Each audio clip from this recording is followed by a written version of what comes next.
السلام علیکم ورحمۃ اللہ۔ میں فجر کی نماز کے بعد حضرت کے پیچھے ہی تھا، 2-3 صفحے پیچھے۔ تو اس واقعے میں کچھ بات ذرا مبالغے والی ہے۔ وہ ایک صاحب آئے تھے، ان کے ہاتھ میں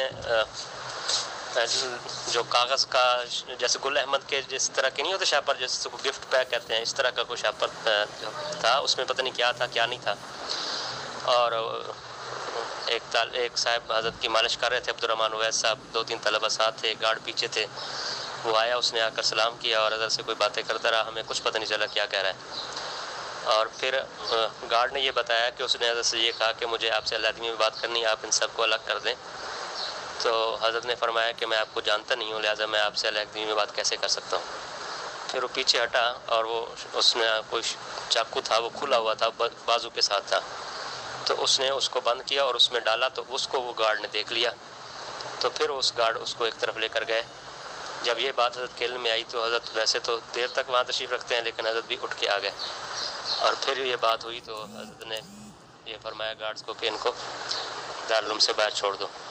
لیکن پھر وہ پولیس والوں نے پکڑ لیا تھا، شاید یہی ہے کہ وہ تفتیش کر کے اس کو چھوڑیں گے۔ ہمیں پتہ ہی نہیں چلا کہ یہ سارا ہوا کیا، اس کے چاقو کا بھی کچھ پتہ نہیں چلا۔ چنانچہ حضرت سے مجھے کچھ بات کرنی تھی اور مل کے آ گئے۔ جب بالکل باب فاطمہ پر پہنچے نکل کے، تو حضرت نے اس وقت پوچھا کہ اس کے پاس چاقو کہاں سے آیا، چاقو کی بات کا اس وقت ہمیں پتہ چلا۔ تو اس وقت اس نے کوئی ظاہر نہیں کیا، اور یہ جو کہا جا رہا ہے کہ حملہ کرنے کی کوشش کی، ایسی بھی کوئی بات نہیں، اور گارڈ فوراً حرکت میں آ گیا، ایسی بھی بات نہیں ہے۔